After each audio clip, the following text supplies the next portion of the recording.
All right, welcome back, SPC listeners. My guest today has been teaching people for over 20 years, maybe over nearly 10,000 hours of instruction, something like that. Nod if I'm right. Yeah. And the FAA has named him Western Pacific CFI of the Year twice.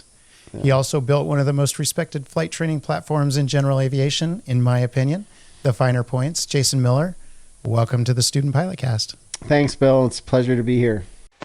Chandler Tower, Cherokee 4121 Tango, so Chandler Air Service. We have Zulu, and we'd like a south departure, please. What does it say to be an angel? Where does the sun go when it sleeps? I should by now. It isn't written in the stars. Awesome. It's been a while since we've connected, maybe like a decade or more. Yeah. So I'd love to just kind of catch up with you a little bit on what you're up to these days and what you're doing with the Finer Points. Just give me a high level. Yeah, sure. I mean, the Finer Points is kind of still humming along. I started it in 2005, as you know, and we still do podcasts and YouTube and social media and stuff like that. But really the business has evolved into a flight training app that's made for the iOS devices, whether it's a Mac computer, an iPad, or an iPhone. And it's really a download of almost my entire career. Wait a minute. Yeah. Wait a minute. Did you just say it's got an app for the Mac? Yeah, it does. That's brand new. I didn't even know that. Well, that's great. Right. No, see, I go on shows like yours to try to get the word out. Exactly. I love the app. I use it actually to prep for my own teaching. Wow, that's great. Because I just think I just love your approach. And so anyway, I didn't mean to interrupt you. Keep going, but I'm super happy to know that it works on a computer now too. Yeah, it does. Yeah, check it out. It should just sync with all your devices. But yeah, that's kind of it. You know, it's like that. Our app is different than almost all other ground schools in the sense that it's a little bit. It models real world training, as you know. So like, of course, there's the ground school side of it. That's the written test prep or the groundwork, home study course, whatever you want to call it. But there's also the flight side, and on the flight side, each lesson is constructed with me giving you a briefing, and then we go to the plane, and then we do a debriefing. So it kind of models real life, and there's 5 courses in there now, and it's just growing and improving all the time. As you know, now we have a Mac version, and that's what we put our whole heart into. I really feel like after doing like podcasts and videos and just sort of throwing tips out at the world for 20 years or so, it feels really rewarding to me to be able to say to myself, okay, I want somebody ultimately to download this app and kind of know everything I know, like as if I was your mentor for any rating or any certificate. So we put everything we've got into that product. And that's our future, and that's what we're doing. Yeah, it's really cool. I love the, it's not the app so much, it's the content. It's that 10,000 hours of experience that you've got that you're able to get across in there. And that's what makes it so valuable to me and to a couple of my students who've used it.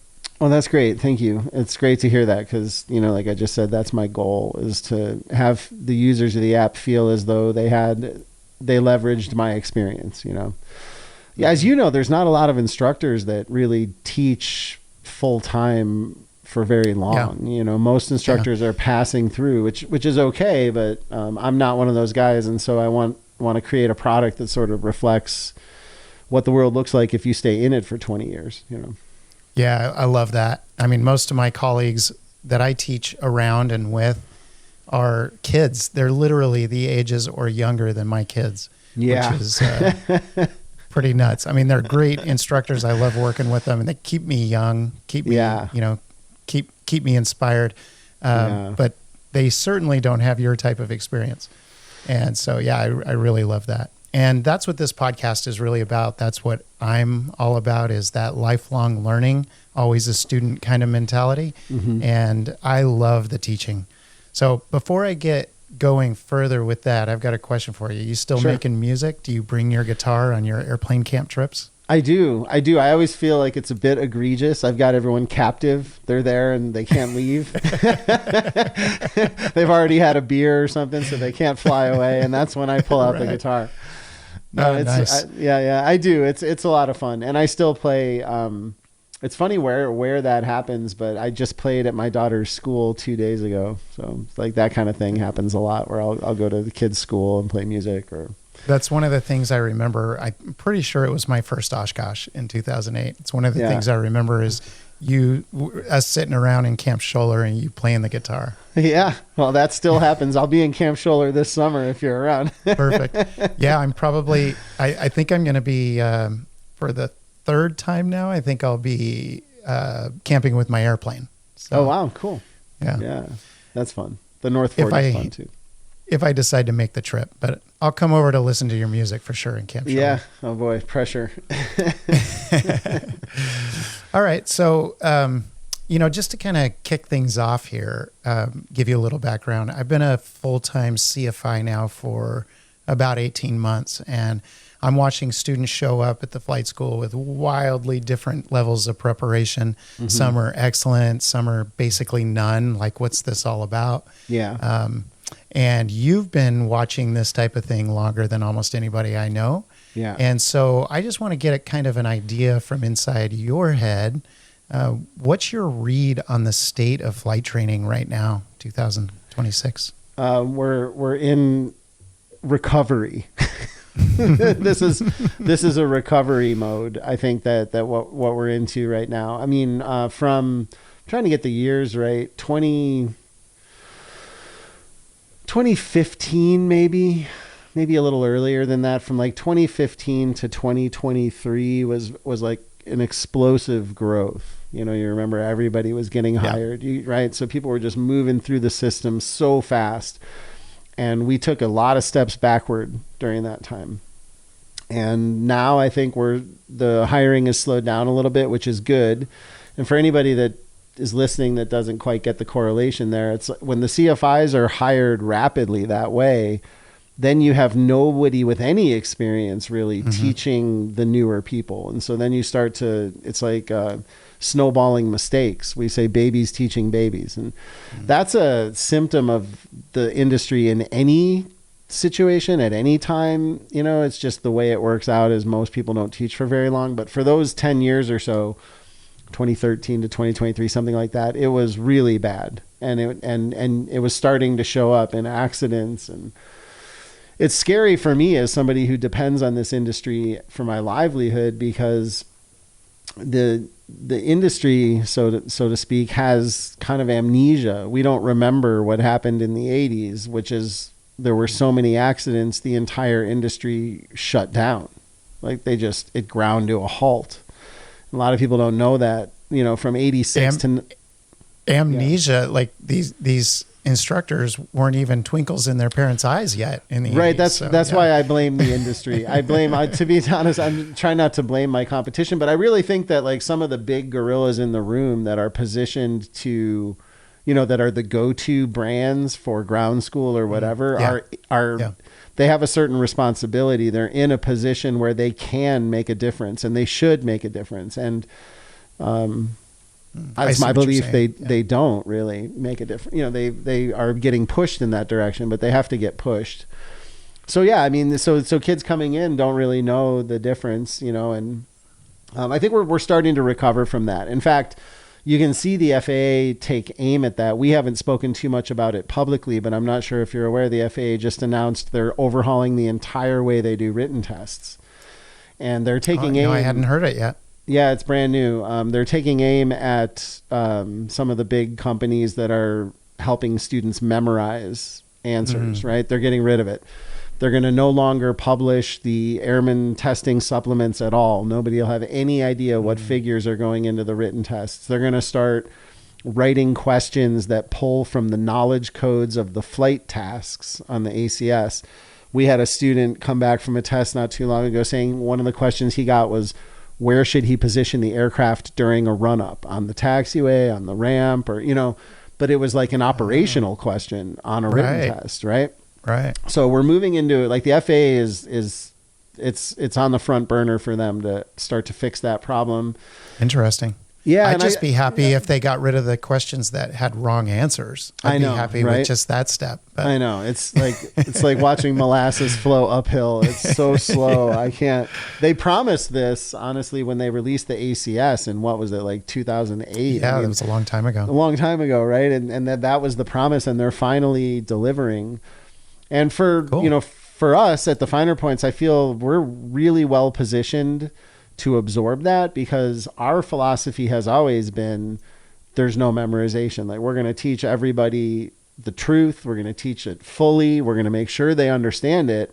And then the written test should be a no-brainer, regardless of what questions are on there, In fact, over the years, we continued, it's so nice that the FAA is doing what they're doing, because people have been continuing to send us requests for more like Shepherd Air type things. They're like, can you just show us the whole database and let us go through all the questions? And we're like, I don't know if I want to do that exactly, And now there's no reason to do it, because the FAA's those companies are in trouble. I don't know what they're going to do.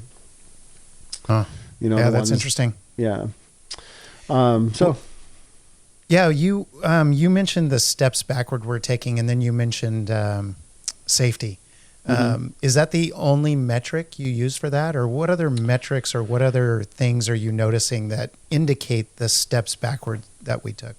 Well, it's anecdotal for me, so I don't want to judge the industry based on what I hear, but being in the position that I'm in, we have our CFI Club where we've got almost 4,000 CFIs around the country. We've got our public-facing app, so we have support tickets and people send us questions. And so during that time when it was really bad, I can just tell you in one story that's anecdotal from my life, but a guy calls me from the East Coast and says his instructor thinks he's ready to solo, but he's going to be in California and he wants to fly with me to see if I agree with his instructor. So we get there, and I do a little bit of vetting. Like, I look at his driver's license and I get to know him a little bit, but by and large, people call me and we get in the airplane. We go to the airplane, we get in, I looked at his logbook a little, but I asked him to start the engine of the aircraft and he told me I've never done that. And I was like, wait, you're pre-solo, right? And he's like, yeah, I'm ready to solo. He's like, but my CFI just starts the airplane every time. And I was like, okay. Wow. Yeah. And so anyway, through the course of getting to know this kid, I come to realize that his instructor has never left the traffic pattern with him. That his instructor shows up to the lesson. His instructor brings the airplane. His instructor starts the engine. And his instructor just runs laps in the pattern with him. He'd never done slow flight. He'd never done stalls. He'd never done steep turns. That's just one story. Another story, so by the way, you're an instructor now too. With that story, it was very, very difficult for me to not contact the FAA, because that instructor is, in my opinion, criminally negligent. I mean, that's really bad.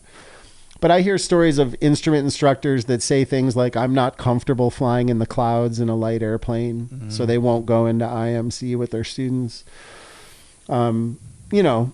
These kinds of things. Like, I just have a sense that the pilots that we're producing are just, it's not at as high a level as it might have been. Now, if you look back, I always joke that I got started during the drought, right? Because we just discussed. When did you learn to fly? 97. So the year that I started was the year Cessna started making planes again. So all right. From 86 to 97, the whole industry was shut down because of liability and lawsuits and safety. And so it was a drought. We had about 1 million pilots in 86 down to 200,000 in 97. We lost 700,000 active pilots during the shutdown. When I started flying in 1997, it was I called the beginning of the new era, really. I mean, it was for the 8 years prior to that, nobody was making airplanes. We lost 700,000 pilots just to quitting and going into other things. So I call it the drought, is when I entered the industry. And at that time, nobody was hiring instructors. So when you went into a flight school, like when I went into a flight school for my first job, there was like this whole cadre of senior guys. I mean, they were grizzled, right? Yeah, grizzled, gray beards. They've been teaching for decades. They're probably like me today. But then there's the younger instructors, and all the younger instructors, we had to pass muster. We had to like please the older guys. The older guys are the ones that did all the phase checks. And if you're a young instructor and you turn in a student for a phase check and they're not up to snuff, it was like, you got smacked down in the next CFI meeting and you had to bring your skills. Yeah. So the climate during the accelerated period we just talked about, 2013 to 2023, was just the opposite of that. It was like those guys are just nowhere to be found, guys and girls. And it was just a bunch of new people looking for guidance. And it's one of the reasons we actually, really focused on building the ground school product, was to fill that void and to give, because at the end of the day, it doesn't matter if you're a new instructor per se, right? It's not how much, experience helps, sure. But it's like your attitude and your approach to training. So like, we have our CFI Club now. A lot of those people are new CFIs or relatively new CFIs, but they want to be good. They have that same drive to excellence. And so they gravitate toward our products. Like, I think that's fine. There's nothing wrong with wanting to be an airline pilot. It's just, the people that don't know what they don't know are passing along things that can be dangerous. So, yeah, I hear you. So what, since you brought up CFI Club, why don't you talk a little bit about that and what kind of data you're receiving from that helps you kind of see the industry and see what it needs? Yeah, it's probably a bit one-sided because, like I said, the people in our club, and our club is just a free club for CFIs to join. You can, if anybody's listening and they want their CFI to join or they are a CFI, just go to, CFI.club, I think is what it is, or CFIclub.com. Something like that should work. Anyway. I'll find it and put it in the show notes. There you go. Leave that to me to mess up the URL. But it's a free club. And one of the things that I always resented about CFI club meetings in the real world is that it was just a lot of like administrative stuff. It used to drive me crazy. We get all these great instructors in one room and everybody is like, and I've worked at almost every flying club in the Bay Area. So in some cases, it's a lot of people. It's like 70 people in a room at West Valley Flying Club or at Advantage Aviation. You've got dozens of CFIs in the room. And instead of talking about, tradecraft and how to work through student problems, they would say things like, now I need everybody to make sure they put the binder in the red box at the end of the flight. If I see a binder in a blue box, and it was like, what are we doing here? You got all these great instructors and we're just getting all this administrative stuff. So first and foremost, our CFI Club is meant to be kind of a mentorship, and we have a meeting on the third Thursday of every month, and all the meeting archives are available on the dashboard for CFIs to view. But I want it to be a place where they can level up their game. And a lot of the instructors in the group are experienced, like myself. Some are brand new, but it's always good for everybody to talk about changes in the regulations, or like I mentioned, changes in the written testing, or what to do if your student just can't figure out what height to flare at. Maybe somebody else has some ideas, maybe I do. So we really get into the skill and the art of flight instruction. And there's actually even 48 videos there that I call the CFI Handbook that are just free for instructors. That's really my brain dump for each lesson in our syllabus. Why are we doing the lesson? What's the objective of the lesson? What are some things you're probably going to see people do, and how do you fix it? Stuff like that. So at this point, we've got a detailed syllabus in the app and on the dashboard. We've got those CFI Handbook videos. We've got monthly meetings for the instructors. So it's a way to just help instructors, really. I've been a career instructor my whole life, and if we can, not my whole life, my whole adult life, really, my whole my whole career life. Yeah. And if I can help people succeed during the time that they are flight instructors, and if they can find success using our products, that's what the club is for. Awesome. Yeah, I find it an incredibly useful resource. Oh, good. So, I'm so happy to hear that. I, for one, appreciate it. Yeah. Good. Thanks. Being an older guy, but a newer instructor, it's really helpful for me to, like you said, hone my craft and get as good as I can get, right? Yeah. The experience level I have. So, Yeah, it's awesome. So that leads me to the question, Jason, what made you decide to go against what most of your peers were doing and become a career instructor? Why education? Why did you go that route? Yeah, it's funny. I think it was looking backwards on my life, it was a series of interesting coincidences. But a powerful moment for me was, my music was my first career, right? So I was touring in a band. We were doing quite well. We had, pretty big shows, bringing in 1,200 people, 1,500 people to these theaters in Chicago. And yeah, it was great. Yeah. And we were booked for like a year when we decided to call it quits. So for that year, I knew that I was going into aviation. I mean, all I read in the tour van was aviation books. I'd mail order books. I read Flying Magazine. That's like all I thought about. I don't know if you know, like Bruce Dickinson from Iron Maiden, how he flies the 757, right? So he was like my hero. I'm like, I'm going to fly the van someday. But ultimately that didn't work out, and I went immediately into aviation, and I got a job at an FBO in a charter company in Chicago. By sheer coincidence, all of the pilots who worked at the charter company, well, most of them were Eastern Airline pilots that were furloughed in their 50s. So this is probably older than most of your audience remembers, but Eastern Airlines used to be like United Airlines. I mean, it was a staple. It was a thing. It was never going away. And all these guys gave their whole life to it. And then Eastern folded. So literally every pilot I met at my job at Priester was just jaded and angry and telling me, oh, you can't be a pilot. You're going to need a fallback. Don't risk your life on becoming a pilot. Like, they were just angry. So like my first awareness of airline flying was that you have to get, at that time, you had to get a 4-year college degree. Then you have to go do about $70,000 to $100,000 of technical training, right? Then you have to slave away. At the time, you had to work at jobs where you're making $19,000 a year. This has all changed, but for 15 years sometimes. For 15 years, right? Yeah. And then all of that to end up at a company where if they fold, I go to the back of the line when I'm 60. I mean, the risk analysis was just like, how are you guys tolerating the risk of that endeavor? I mean, especially because your flying skills atrophy to some extent. If you're an airline pilot and you're not flying in the general aviation world, sometimes you don't ever fly in the general aviation world again. I mean, right. Flying a light plane is very, very different. And so all of that so that was one big, I think, kind of seminal moment for me, was understanding that is what the reality is. It took me a while to even believe it. I couldn't believe it that your seniority number is tied to the company, not to your years of experience, but to the company. Or even how good you are at your job. There's no way to set yourself apart other than I got hired earlier than you. Exactly. Kind of crazy, right? It's kind of crazy, yeah.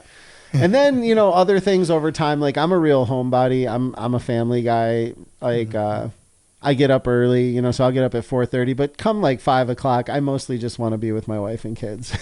Not in a hotel room or not in a hotel room. Yeah. And so like, even just the heaviness of like when my kids were young, like having a baby at home, there were some trips, and I would look at these, but thinking, do I want to do this? But some trips would have me fly somewhere else. Let's say Dallas.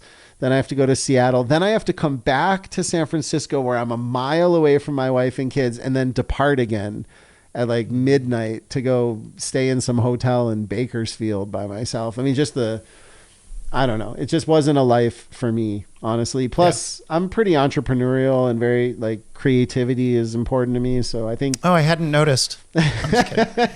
I think just, controlling my own fate and, being able to do some music and edit and learn video and all of that was a part of how I ended up at the Finer Points. But the reality is I love teaching. I mean, that's just the thing is, and moving to California from Chicago, I realized with the weather the way it is here, people can teach for real, like as a job. It's a thing people do. My mentor, Richard, was 52 when I met him, and he was just a professional flight instructor. That's what he did. So that's a role model there to kind of pattern, your future career off of. Yeah, 100%. And it was and I lived in an area at that time, where everybody just had money and time and flexible schedules and just almost instantly there were more students than I could handle that would pay pretty much whatever I would charge, you know. Interesting. Yeah. Yeah. Okay. So if you don't mind, I'm going to go back to CFI Club real quick. Sure. And maybe not just CFI Club, but the rest of your experience, and see if you can talk about, you've already mentioned some of these, but where do you see the big struggles for CFIs? Well, in today's world, especially those who are in CFI Club and are really trying to be better. Yeah. So that's what I was going to say earlier, is that I think that my opinion of this is tainted a little bit by the CFI Club, because I think that people that gravitate, like yourself, people that gravitate to it, that find it a great resource, that use the tools that we provide and the products that we provide, you're already like not the group that needs help. You know what I mean? It's like when you go to doesn't feel like it. I need a lot of help. Do you? Well, even your awareness of that tells me something about how good of an instructor you are. Yeah, because I think caring is the big thing. You know, like there are just so many instructors that either don't care or don't know that there's a difference. You know, when I coach CFIs, or even when I talk to my team about the products that we're building, I find myself a lot of times saying, look, pilots aren't morons, right? They're not going to pay more for the same thing they could get somewhere else for cheaper, but they will pay more for something that's far more excellent than the other thing, right? Like pilots will complain, for example, about a 50-cent increase in fuel prices, but then they'll go buy a TBM, right? And so like, what's the difference there? Yeah. The difference is the fuel is the same thing, and they can get it for 50 cents less down the street. So they're not morons. They're not going to pay more when they can get it cheaper down the street. But yet, if they see something that's glorious, like a TBM, then they understand it's worth more. And I think that's important to remember as a flight instructor, is that if you can show up and deliver a product that's better than the product a lot of your colleagues are delivering, then it's a healthier ecosystem for everybody. Your student gets better training. Your student will be more engaged with you as a student. Your student will allow you to charge more and not care so much about it because they understand they're getting the TBM and not the 50% or 50 cent increase in fuel. And so I think caring is a big part, and just knowing that there is, like, going for excellence, I think is a lot of CFIs are just not going for excellence. They're not even trying for it. So it's really the desire is the biggest thing. I think the desires is a very big thing. And then, you know, a CFI is only as good as what they've been taught, right? Like a journalist is only as good as his sources, right? Yeah. Like a CFI is only gonna, you know, so a lot of it depends. Like shades of gray would be like, how much did the CFI really invest in themselves? Like, did they come up through a Part 141 program like ATP and then find themselves now backpedaling, trying to fill holes and get good all of a sudden? Or are they fortunate, like I was, to have met a mentor who just kind of took me under his wing and brought me all the way through the ratings and certificates? So a lot of that stuff matters. I think I might have lost track of the original question. That's okay. But I think what you're doing with CFI Club, with Finer Points, with the app, all of that information is sort of like using technology to expand your impact and be that mentor to so many others. 100%. Right? Does that feel like part of your mission then? On the nose. Yeah, that's exactly it. Yeah. Right. And so I feel very, I feel very fortunate too, because if you look at a lot of the other organizations that are trying to do this, they have to support themselves, right? So you have to pay. If you're a CFI and you want to be a part of NAFI, for example, you have to pay $90 a year or whatever it is. But for us, it's a little bit more like software on an iPhone. Like we make our money on the app that you're using with your students. I don't want to take the CFI's money. In fact, I want to do the opposite. I want to help the CFIs figure out how to make more money so that they can be better CFIs for longer in a more sustainable way, and ultimately influence their whole community and hopefully the industry. You know? Yeah, there is no substitute for experience. So if you can make the tenure of an instructor in general longer, that extra experience is going to necessarily create better instruction. Yeah. Right. Yeah, I mean, it gets to, there is a parabola there, but yeah. I mean, you know, you'll have guys that have gone on autopilot many decades ago. Well, you're right. Yeah. If it's still a stepping stone and they're just bummed because it's taking so long, that's still different. But you know, I know for sure I'll be a better instructor in 18 months than when I started 18 months ago. You know, yeah, for sure. I'll have had more experiences. I will have figured out better ways to explain something, and you know, there is no substitute for that, right? Right. That's why these mentorships are so important. Yeah. So that leads me to one of the big questions I wanted to ask you, and that is about technology and training. So I think you're pretty well positioned to have been thinking about this. Where do you think technology has really improved aviation education and training, and where has it not? In other words, maybe there's areas where it's made it worse. So what's your feeling on that? Just kind of riffing on it. It's funny. Let me just tell you a quick story that seems like it's not related, but it actually answers your question. When we were living in San Francisco, we had, the schools there are kind of crazy. So we had my daughter in a private school, and it was a stretch. I mean, they had a sliding scale, but I'm just a CFI. A lot of these people were like Facebook tech founders and stuff like that, right? So struggling to keep up, and my wife and I are doing what we can to keep our daughter in private school. And one day she comes up to me at the dinner table and she says, "Hey Dad, did you know that there's 48,000 different kinds of spiders?" And I just looked right at my wife, like beaming. I was like, "You see, like private school education. That's why we're sending her to the private school." And she said, "Well, I didn't learn that in school, Dad. I saw it on Wildcrats." Right.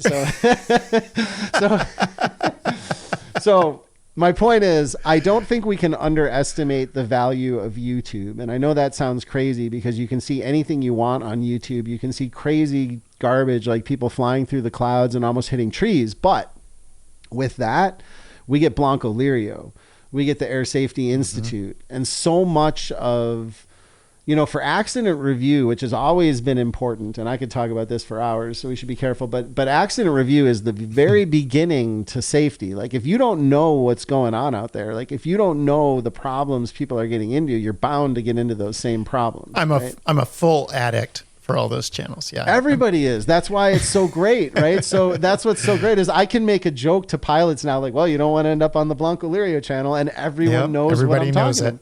Right?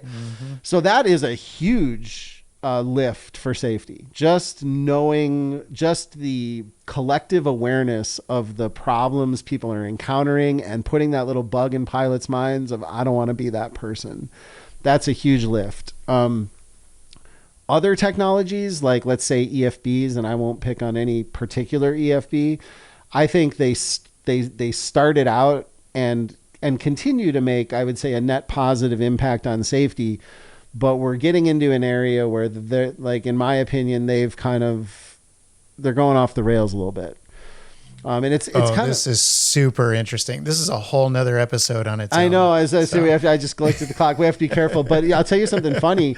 I've been advocating, like, I don't know if your listeners know, or if you know, that there's an organization called GAMA, the General Aviation Manufacturers Association. And it's like Piper, Cessna, Beechcraft, like all the big aviation manufacturers.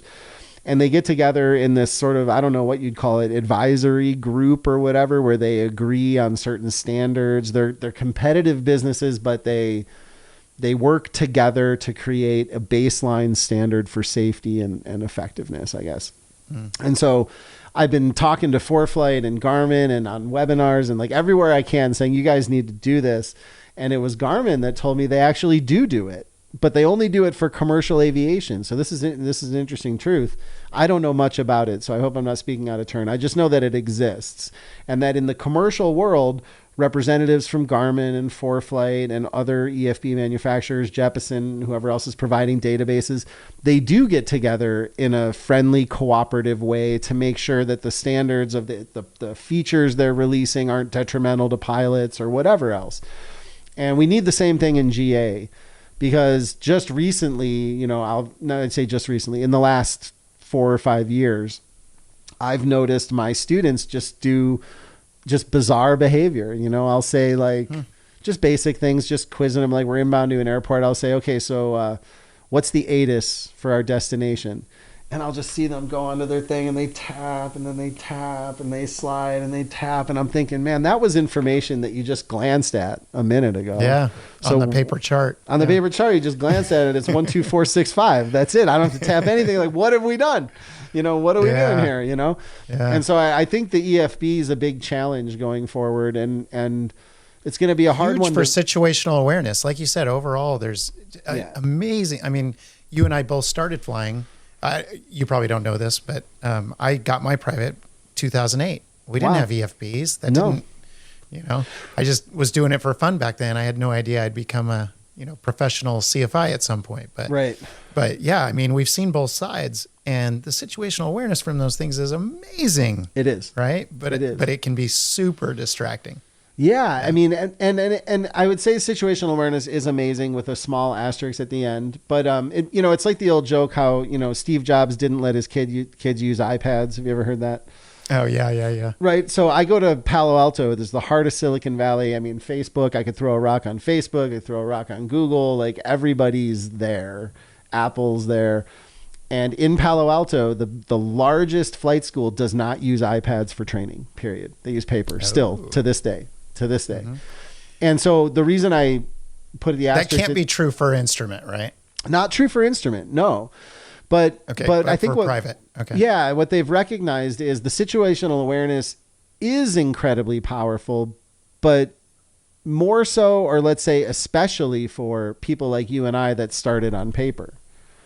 Right. Mm-hmm. Because there is this other thing that happens, like where I think they've stopped doing it, but Cirrus back in like 2010 or something like that had a marketing thing going on in their booth at Oshkosh that sounded like something like, you can now plan your flight on your phone. And they show a car pulling up to a phone and like, send it to your FMS and off you go. And I was like, whoa.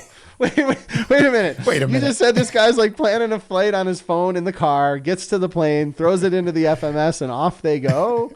Like, that kind of stuff is a little spooky, you know? And so as much as it does bring amazing situational awareness, and I do not want anybody to hear this as I don't use an EFB. I do, and I recommend that people should.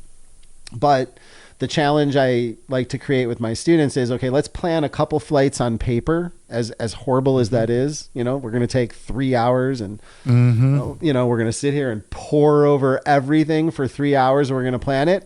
And then we're going to plan it on 4-flight. Which one do you feel like you know more about? Which one of those two experiences taught you something? Leaves you feeling more prepared to execute that flight. And so there's a lot of, the devil's in the details with the EFB. And I think without some best practices or guiding principles or a little bit of, I don't want to say oversight, because I'm not looking for regulatory oversight, but just some guidance there, I think people can get lost. Used with prudence, right? Yeah, right. And and even for CFIs, because I think, like, you know, this is something I think we're going to start to do more of. Like, this is how we would use the EFB. This is when, like, if you look at our syllabus, we don't bring the EFB in until I think it's the 3rd cross country, and then we transition to the EFB. Cool. Yeah. Here's a little example. First time I flew into Oshkosh myself, I flew a 182 from here in Arizona to Oshkosh. It was 2010, I want to say. Mm-hmm. And while 4-flight existed at that point, it was pretty primitive, right? Mm-hmm. And certainly didn't have ADS-B or anything like that. That didn't even exist yet. Right. And so we used our eyeballs, and we, you know, watched for traffic. I was with a non-pilot friend, and did that thing. I haven't flown into Oshkosh in over a decade. I'm probably going to do it this year. Nice. I'm like, I don't want to see the traffic. I might turn the traffic off, because I look at it when I'm on the ground and I go, that makes me sweat. Yeah. Like, I don't want to see hundreds of airplanes around me. I want to see what I can see in the haze that is a problem to me. Yeah. Right. Yeah. No, that's a really wise idea. That, you know, it's like when ATC says you have traffic at 2:00, 6 miles moving away from you. It's like, and your head looks down instead. Yeah. Of out. That's bad. Right. But it's like, why did you tell me that? That's in my brain now. Right. You're 6 miles away and not converging. Like, I don't need to know that. I don't need to know. Yeah. No, exactly. There's something to that. And, I tell a story about, this is before EFBs, but when we all switched to the G1000s, I flew into Oshkosh in a Cirrus, and I was late getting to where I wanted to be. I left Chicago and flew up to Oshkosh. And at that point, it was like the 5th or 6th time I'd ever flown up there. But that was the time that I came this close to busting a Class Delta airspace. It wasn't when I did all the paper planning and all the years before that. It was the first time I had a G1000 and a fancy autopilot, because I just put that thing on autopilot, put the pedal down, and started reviewing the NOTAM. I didn't sort of mentally checked out. Mentally part, checked right? out from the flying part. Correct. It's a risk. Yeah. It's a danger. Super interesting. Yeah, that's really good insight. All right. I know we got to hurry along here, but I've got a big question for you here too. Sure. It has to do with technology. And it really has to do with, something that's really new for humanity right now. And that's, AI, or large, language models. So you've built this like really principled and structured way of training. You've articulated it in the Finer Points app. You're sharing it with people. You're letting people learn from your experience. Mm-hmm. You've got all of this stuff in there. And then meanwhile, anybody can ask, ChatGPT or Claude anything they want, and they will get something that sounds like an answer. Mm-hmm. So what's your take on AI in the training process? Is it just like the EFBs and the other technologies we have to be careful? Do you see it as a huge boon, or are you mostly worried about where it may take aviation education? Well, I don't worry too much about it because it's not my nature. I do find a lot of, so one of the things I'm most proud of is the content team that we've built around our product, our app. I mean, we've got airline check pilots in there. We've got former military pilots. We've got, everybody is an active flight instructor. It's about 7 extra CFIs in addition to me that are writing those questions, writing those answers, finding the resources. And sometimes I even tell my team, I think we should be advertising that we're powered by human intelligence, just because, I love it. Just because in our team alone, there's like 100,000 hours of collective experience, Yep. And these people show up at the office hours every Friday. So, students that come into our office hours, they've got me and Harry, who's, 25,000 hours senior airline check guy. It's like there's a lot We're all about HI. I'm telling you, Jason, that's the best thing I've heard all day. That's great. Human intelligence. That's awesome. Yeah. I mean, so here's the thing. I think AI is very interesting, and I use it for a lot of things, mostly writing web copy, and what else polishing my emails so I sound like I went to high school, stuff like that, right? Like just very basic little things. But if you ask AI, I mean, this is certainly the way it is now, to do anything that matters. Like if you say, here's my picture, here's my bio, now build me a website and look at it. I mean, it gets you like 70% of the way there, maybe. It's not done. It's not good. And so for me, I just don't understand people that would accept, if there are people out there that are accepting that in flying, knowing that this isn't perfect, but it's probably pretty good or good enough. Interesting way to look at it. Yeah. We're just like different kind of pilots. Like the plane will probably not crash too if you fly it kind of good enough. It's like, I don't even know. I don't know. It's not me. So it may come to a place where AI is phenomenal and can replicate what a regular instructor or somebody like me does, but I don't see that day too close. I really don't. I think it's going to be a minute. I think AI is really impressive and flashy for certain things. I think probably the best use of it that I've seen from anybody is there was a young company that was using AI to analyze audio tracks so that if you just recorded your flight, when you come back, it would flag the learning moments. It would scan the audio and say, hey, at minute 763 is when he showed you how to use the auto squelch. Do you want to play that moment? Something like that. Oh, yeah. It's almost indexing your flights a little bit so you can go back and reinforce, which is something I love about your Finer Points, by the way, is timing out of knowledge. And I don't remember what you call it, but it reminds recall. you, hey, you haven't, yes, recall. Yeah. I couldn't remember. I need to do knowledge recall. More recall. Yeah, it's funny. We're actually, that's pretty cool. Thank you. Yeah, we're evolving that too. I'm trying to really get to a place where, our ultimate goal for the app is, and I say this to the team a lot, as soon as we are consistently making people feel safer and more confident for having used it, we're golden. Like, that's our whole, I want people to really feel as though this app makes me safer and better. So different ways to do that. Knowledge recall is one of them.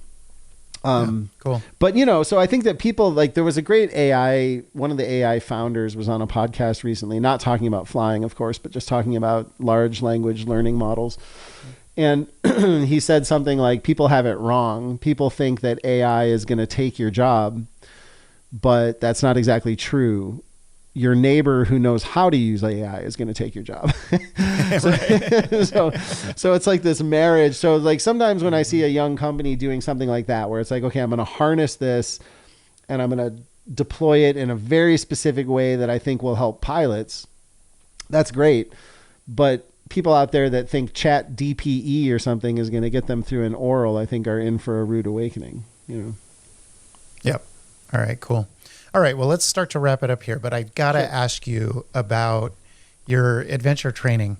Sure. I think it's super cool, and I want to give you a chance to kind of talk about that and how that compares and contrasts with this technological learning where you're going out, getting your hands dirty, kind of learning how to fly in different environments. Can you talk a little bit about that and why you do it?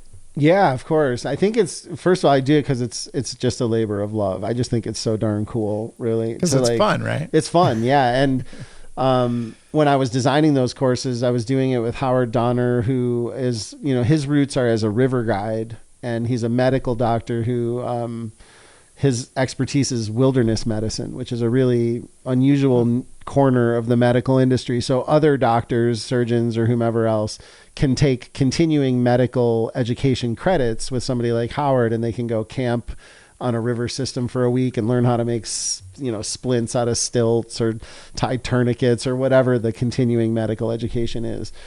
And that's his world. And I've always had a huge passion for survival and just understanding, I think we're all this way, pilots. We're cautious adventurers, we want the adventure, but the risk mitigation of the adventure is almost as much fun as the adventure itself. We're not like base jumpers. We're not like adrenaline junkies exactly, or most of us aren't. Instead, we're trying to take on this challenge and manage all the possible risks and execute it safely with precision at the right time. It's a slightly different kind of adventuring. But our ultimate goal is to return, right? That's the whole thing, is a successful flight is one you go home to your family after. That's the way we measure that. And that's why we measure things in hours. How many times have you done this safely and come home? Okay, you've done it a lot of times. You must be good. And so contingency planning, risk management is what those trips are all about, is going into, we do sometimes as many as 4 trips a year. This year we're doing 2, just the mountains and the canyons. But we'll go out into the environment. The mountain training is high density altitudes and mountain passes. But half the time we're on the ground, everybody gets a survival vest, and we go through all the gear in the vest, and we talk through how to think about contingency planning, how to think about having to land the airplane if your engine quits, what you're going to do for the next 24 hours while you're stuck in the wilderness. How will you survive injuries? How will you get found? And it's funny, we used to call it adventure training, but one year a kid came with his dad. He was about a 6-year-old kid, and he looked around. He saw us all doing our signal mirrors, and he saw the food cooking and the planes camped out. And he said, "Oh, I get it."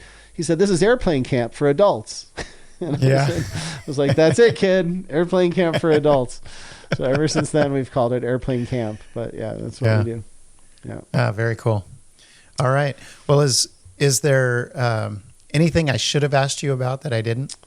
No, but it's been a lot of fun talking to you, Bill, and thanks for having me. If you want to do this again, just let me know. If you think of anything else that we didn't cover, I'm always happy to join you again. Awesome. It'll be fun. We got to dive into that EFB thing. I can't wait. Yeah, that could be a whole, that's the whole topic of that show. Exactly. Yeah. All right. So where's the best place to find you then? See if you can remember some URLs here. Yeah, sure. Well, just the main website is learnthefinerpoints.com. And then on YouTube, in the App Store, we're The Finer Points, or in the App Store, Ground School. But I think if you just come to our main website, learnthefinerpoints.com, that's a good way to go. Awesome. Jason, this has been super fun. Appreciate you taking the time, and I hope we'll connect soon. Yeah, my pleasure. Thanks for having me, and I'd love that. Thanks again. Awesome.